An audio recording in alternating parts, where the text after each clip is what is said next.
Gene Deal just broke his silence, and what he's revealing about the Diddy documentary is straight-up explosive. The footage, the stories, the secrets. Netflix couldn't handle it. They censored it. They buried it. But now Gene is ready to expose everything.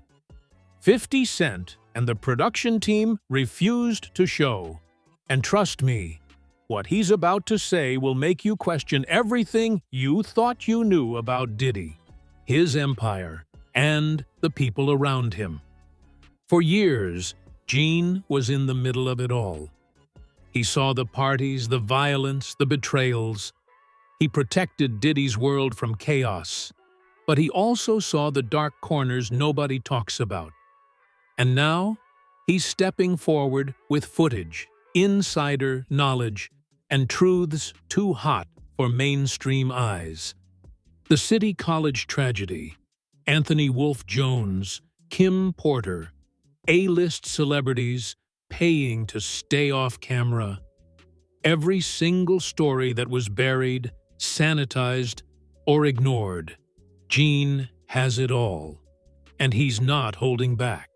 This isn't a recap. This isn't gossip.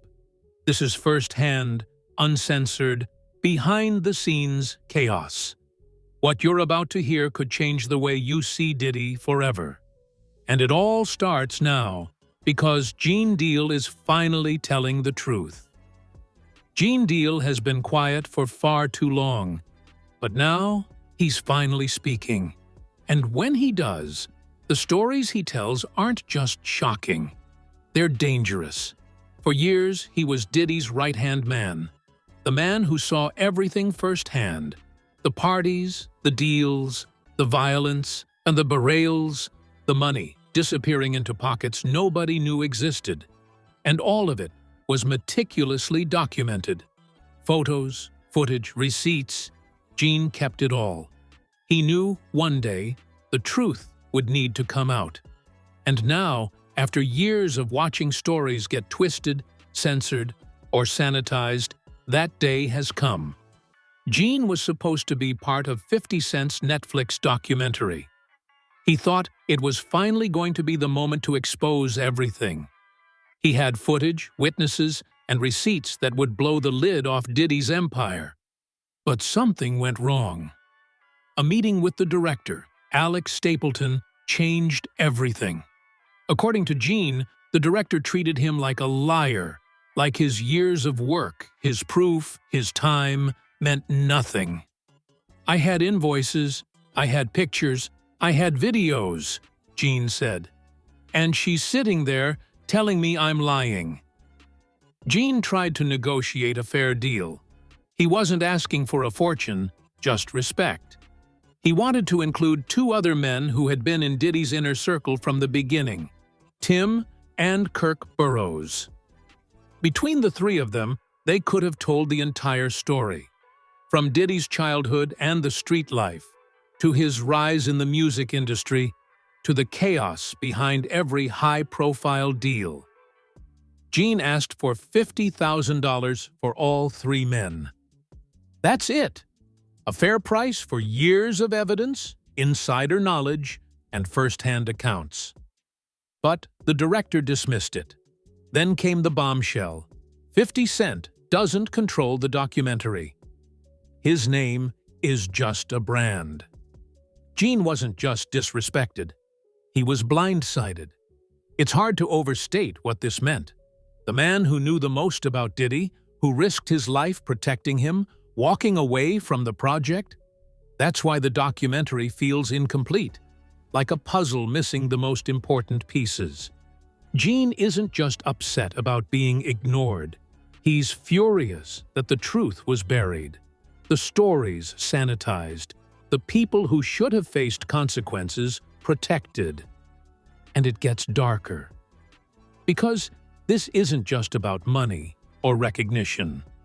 This is about the City College tragedy, a story that's barely touched in the documentary.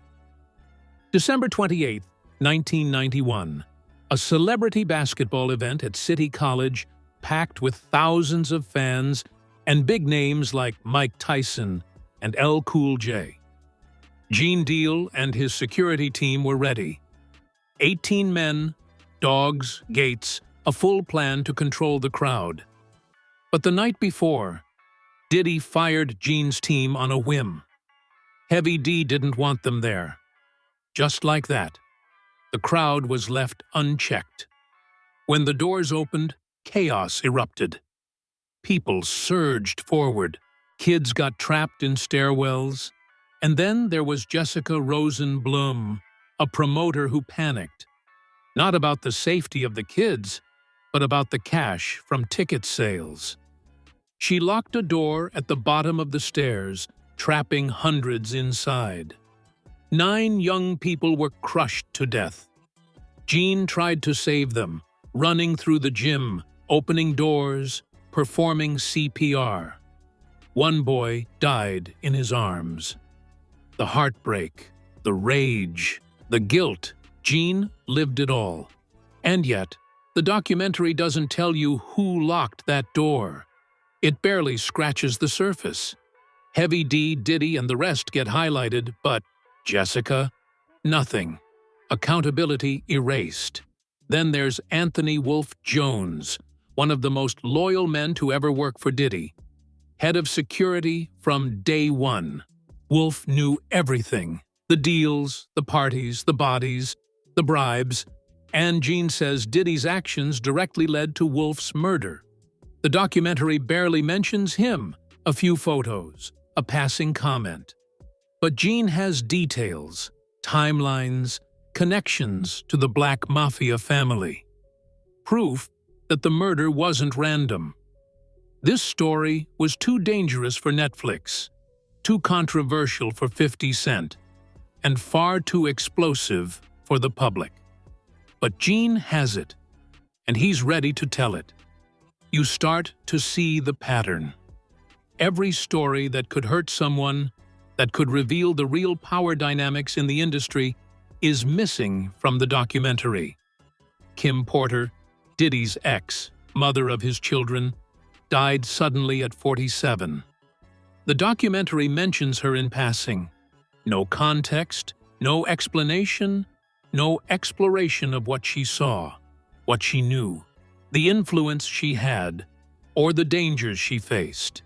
Gene Deal had access, protection, knowledge. He could have told the story with depth, with gravity, but the cut was clean. The filmmakers chose safety over truth. Even the business side of Bad Boy Records is distorted. Kirk Burroughs owned 25% of the company from day one. Diddy had 75%. But everything was under Diddy's mother's name, Janice Combs. Why? To avoid lawsuits after tragedies like City College. And when Diddy wanted Kirk's share, baseball bat threats, coercion, legal fights thrown out because of timing. Kirk ended up homeless. Diddy became a billionaire. The documentary mentions it briefly, glosses over the intimidation, the violence, the betrayal. Gene could have filled in the gaps, given context, shown the stakes. But that version never made it to Netflix. Behind the camera, the chaos continued. Kirk Burroughs was making side deals, cutting his own contracts, pressuring Gene. Gene wanted fairness. He wanted the truth. But everyone in the industry has their own agenda. He walked away. The man with the most knowledge, who could have told the whole story, refused to participate.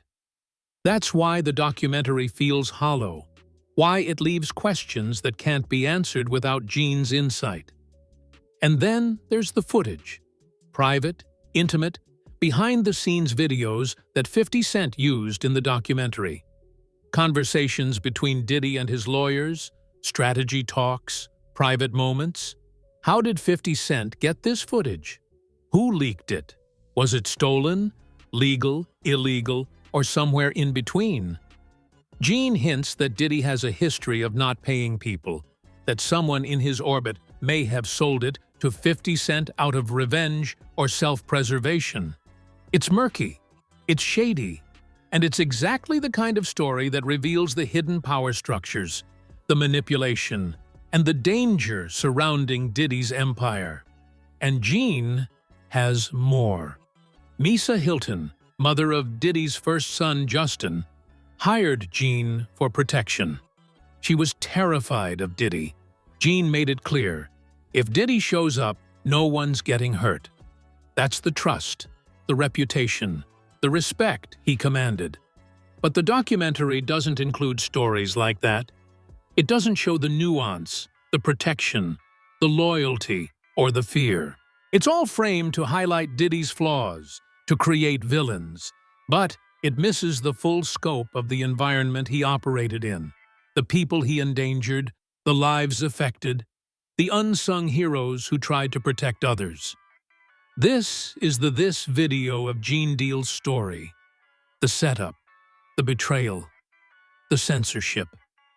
You start to understand why he walked away, why he stayed silent for years, and why now, after decades, he's finally stepping forward. The stakes aren't just fame or money. They're about truth, accountability, and exposing a system where money and power protect the guilty, where lives are lost, and where stories are controlled by those willing to sanitize the past. Gene Deal is ready to tell it all. And if you think the Netflix documentary gave you the real Diddy story, think again. What you saw was only the surface. The real narrative, the one involving fear, betrayal, murder, power, and survival, is just beginning. And the people who should have been held accountable, they're still hiding behind the sanitized versions, behind the edits, behind the cuts. Gene is about to rip that veil away. And this is just the start. From the streets of Harlem to the boardrooms of Bad Boy Records, from chaotic celebrity parties to private threats, Gene has the stories nobody else dared to tell. People paid, lives were destroyed, and secrets were buried. But Gene Deal has the receipts, the footage, and the courage to expose it. He's about to tell you the untold side of Diddy's empire, the one the cameras, the producers, and even 50 Cent couldn't show. So now that you understand why Gene Deal walked away from the Netflix documentary, let's dive even deeper. The streets, the boardrooms, the secret deals. This is where the real story lives. Because while the world saw Diddy as a mogul, a superstar, a media icon, Gene saw the man behind the facade, the manipulator, the enforcer, the strategist who played everyone around him, from business partners to childhood friends like chess pieces. And the craziest part? Everyone knew it was happening. Everyone. But fear, loyalty, money, they all kept mouths shut. Take Kirk Burroughs, for example. He co-founded Bad Boy Records. He put in the work, the blood, the grind. But Diddy? He wanted it all. After threatening Kirk with a baseball bat, he forced Kirk to sign over his 25% stake. And then he turned it into a public narrative, making it seem like everything was earned fairly, like success was solely his. Gene has the invoices, the contracts, the evidence showing Kirk was coerced. Yet, the documentary brushes over this, mentions it lightly, and moves on. That's intentional. It's all about image, about protecting powerful reputations while selling drama to the masses. And then, there's the tension within the group Gene tried to assemble for the documentary. Tim, Kirk, and Gene, three men who could have told a complete unfiltered story, were supposed to present the whole truth. But Hollywood doesn't work that way. Tim and Kirk had their own agendas, secret deals, whispers behind closed doors.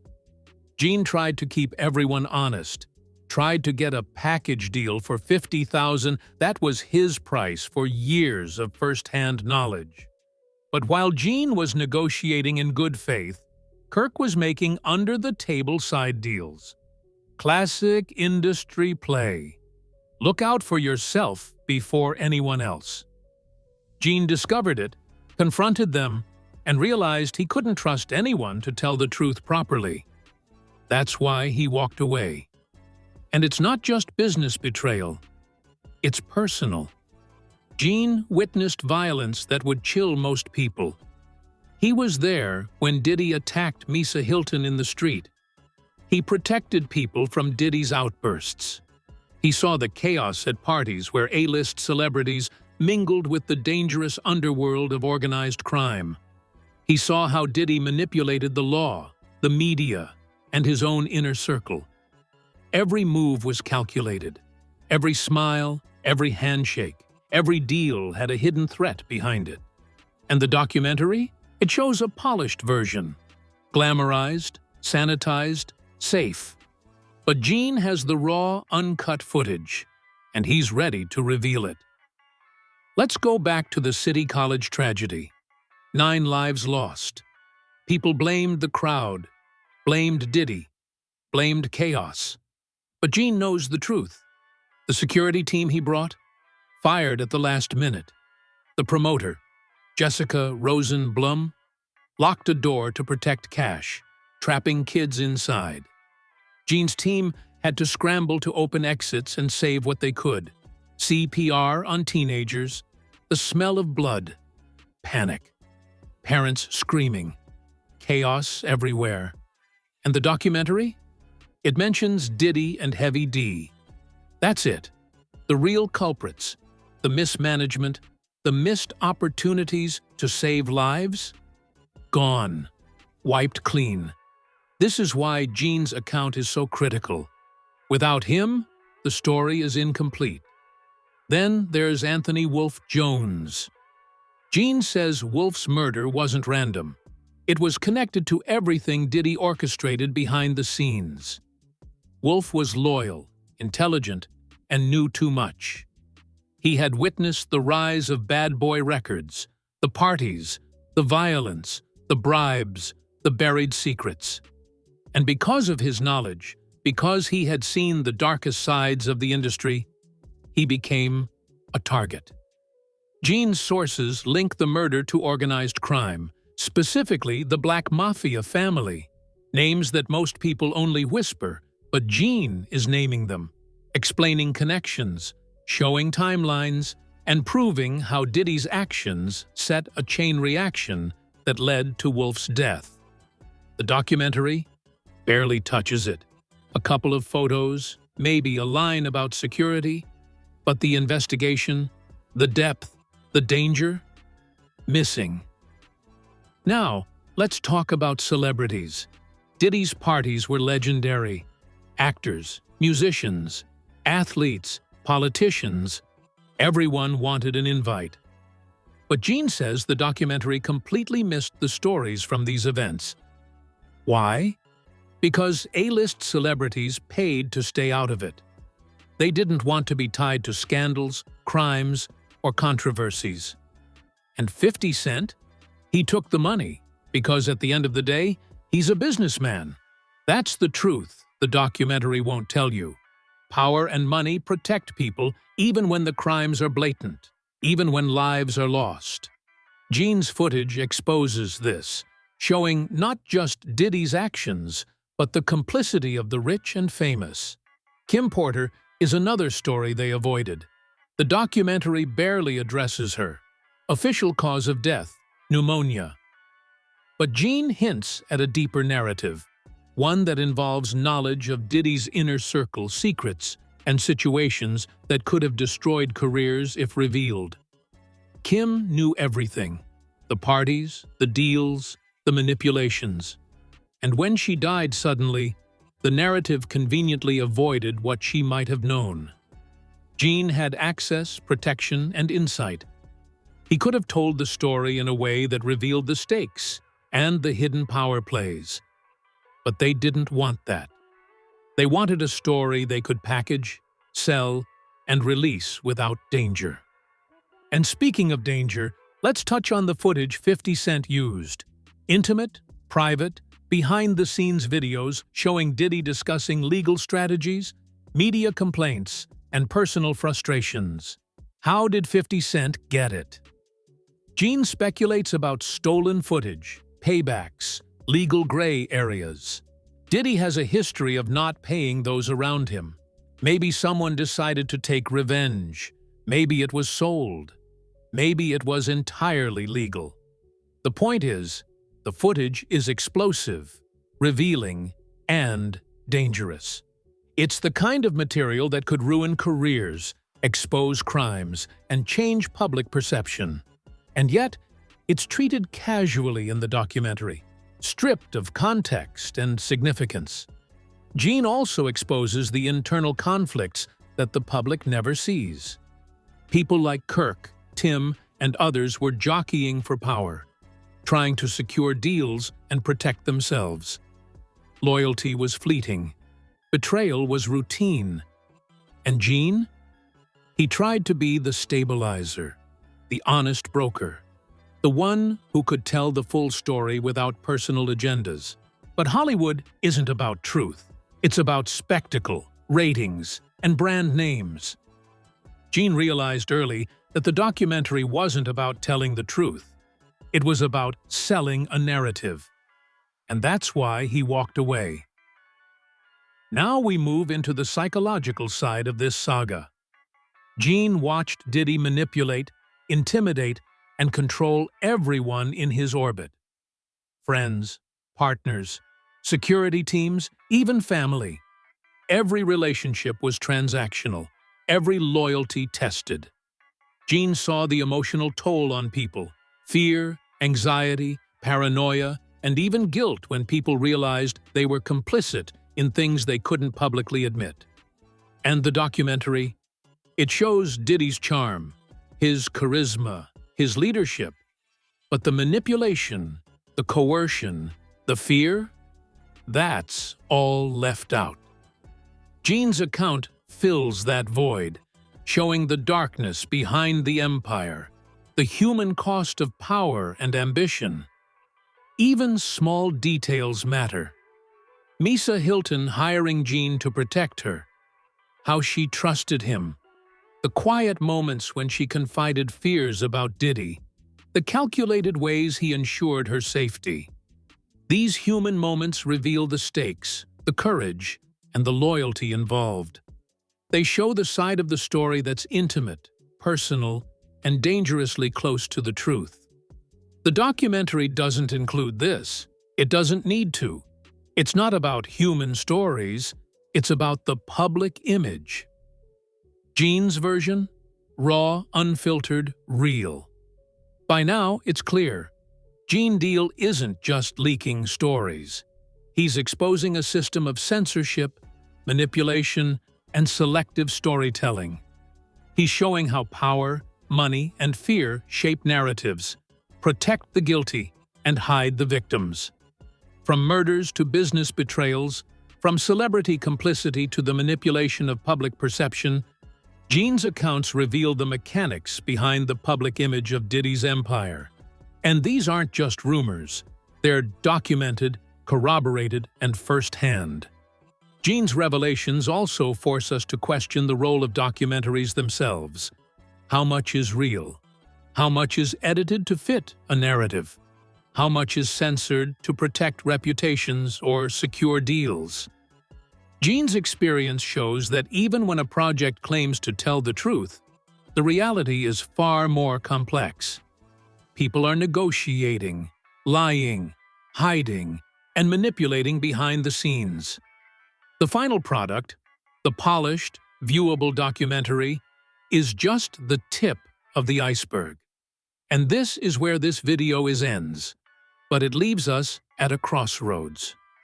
Because while Gene has exposed much already, the most explosive stories, the ones involving direct threats, violence, and lives lost, are yet to come. The betrayals, conspiracies, and hidden deals that shaped the empire. These are coming next. And once they're revealed, there's no turning back. Now, As we move into the most explosive part of this saga, understand this. Everything you think you know about Diddy, the documentary, and the inner workings of Bad Boy Records is about to be challenged. Because Gene Deal isn't just exposing facts, he's exposing the system that enabled chaos, betrayal, and even murder, all while keeping the public distracted with glamour and fame. Let's start with the inner circle, the people closest to Diddy, the ones who lived in the shadows of the empire. Gene tells stories about Tim, Kirk, and even some unexpected allies who were quietly navigating treacherous waters. Everyone was protecting themselves. Everyone had hidden motives. Trust was scarce. Loyalty even scarcer. Gene tried to be the neutral party, the one who could keep the truth intact. But Hollywood, the music industry, and Diddy's own entourage weren't interested in truth. They were interested in control. Take Kirk Burroughs again. After losing his 25% stake through intimidation, he tried to negotiate small victories elsewhere. But Gene reveals that Kirk's efforts often backfired because Diddy had multiple layers of surveillance and manipulation. Deals made in secret were overturned. Promises were broken. And yet, in the public eye, Diddy remained untouchable. A genius mogul building an empire. Gene knew the reality. Fear and strategic threats were the real currency, not talent or loyalty. And it wasn't just business. Violence was routine. Gene describes nights where tempers flared, where fights broke out over minor slights, and where Diddy's personal security had to step in to prevent bloodshed. And when blood was shed, it was usually silenced. Stories buried, victims ignored, investigations stalled. Anthony Wolfe Jones is a perfect example. He was loyal, trusted, and knew too much. Gene's revelations show a direct line from Diddy's calculated decisions to Wolfe's death. The documentary barely mentions Wolfe. They sanitize the narrative to avoid legal trouble. But Gene has the real story, connecting the dots, exposing the danger, and showing how empire building in the music industry can literally be a matter of life and death. Then there's the issue of the celebrities, the A-listers, the household names who paid to stay invisible. Gene exposes the pay-to-hide deals, the hush money, the silent agreements that ensured their names never appeared in connection with scandalous parties, illegal dealings, or violent incidents. That's how Diddy maintained his public persona. Gene points out that the documentary's sanitized portrayal is intentionally misleading. It's safe for the stars, but it's incomplete for the audience.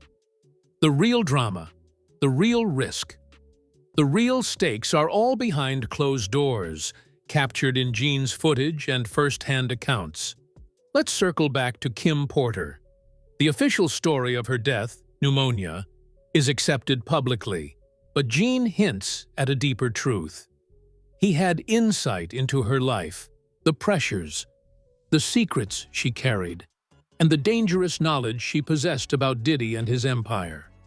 He explains how certain truths are too hot, too risky to release, even in a documentary that claims to expose everything. The industry knows the rules. Some information is untouchable, and those who know too much either leave quietly or pay a price. Gene, however, survived, documented, and is ready to share. The City College tragedy also continues to unfold in Gene's accounts. While the documentary glossed over it, Gene gives the chilling behind-the-scenes details, the crowd surging through stairwells, the chaos, the screams, the people trapped because of a locked door. He recounts the moments he ran through the gym, breaking down exits, trying to save kids. He performed CPR, fought the panic, and watched lives slip away. And the documentary? It barely scratches the surface, focusing on Diddy and Heavy D as though they were the only players. Gene exposes the real culpability, showing how greed, mismanagement, and negligence led to tragedy. Gene also goes deeper into Diddy's patterns of manipulation and control. He explains how Diddy used fear as a tool, fear to control employees, fear to silence friends, fear to maintain power. Women, men, security personnel, business partners, everyone was subtly or overtly threatened. The documentary shows charisma. Gene shows coercion. The difference is stark. And when someone stepped out of line or knew too much, there were consequences: career derailments, threats, physical intimidation, and sometimes worse. And the legal chessboard? That's where it gets truly intricate.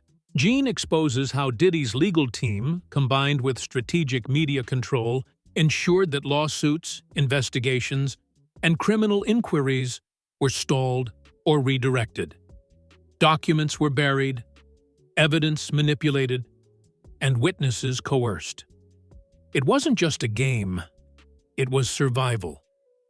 Gene's footage includes contracts, invoices, and correspondence that prove these moves were deliberate, coordinated, and systematic. Gene proves otherwise. Then there's the psychological fallout. Gene describes the toll on everyone in Diddy's orbit. Anxiety, paranoia, constant vigilance. People were watching their backs, questioning motives, and guarding secrets. The emotional strain wasn't just from fear of Diddy. It was fear of the consequences if the truth came out. Who would protect them? Who could be trusted?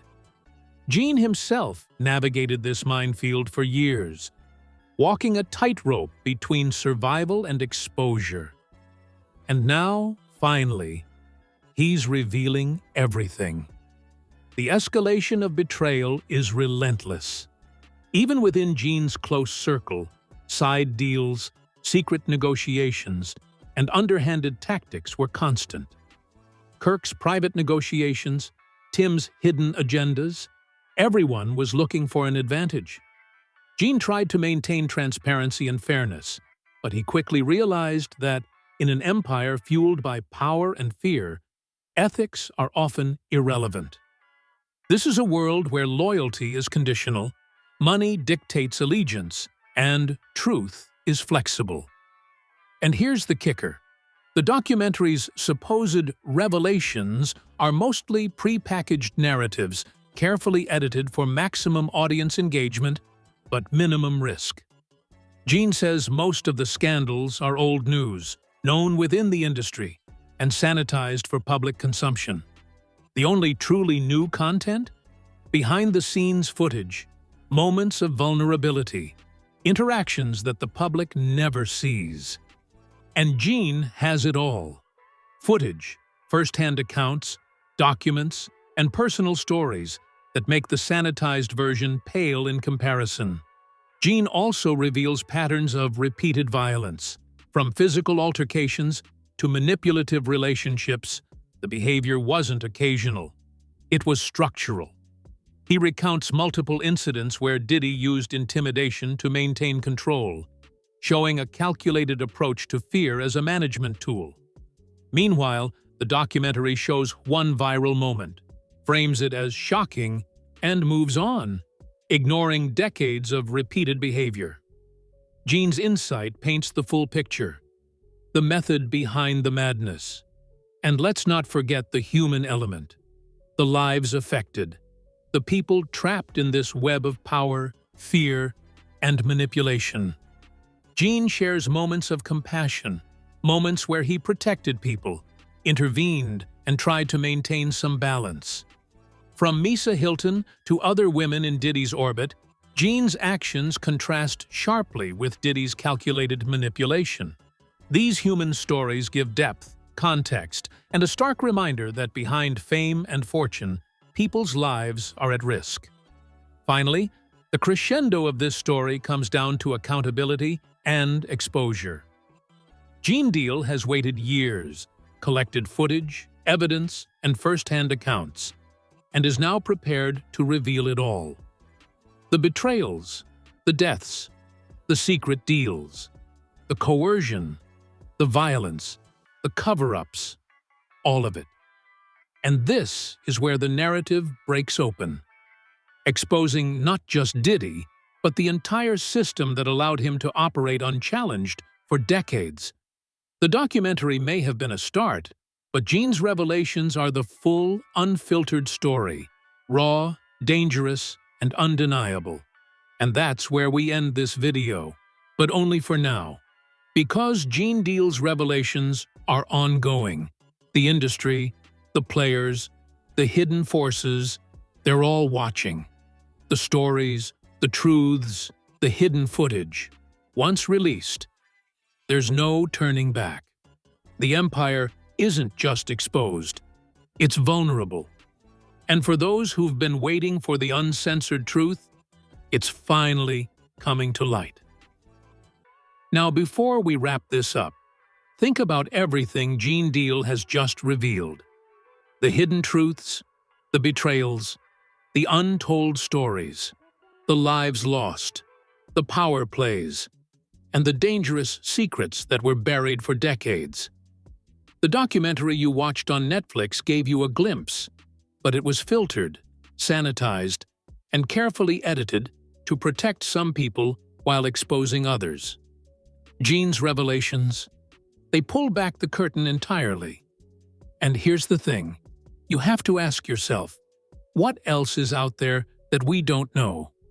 How many other stories, other empires, other scandals are being controlled by the same playbook?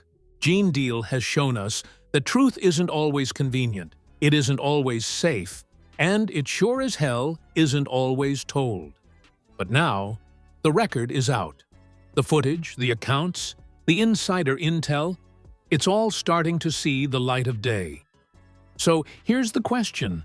Are you ready to see the real story?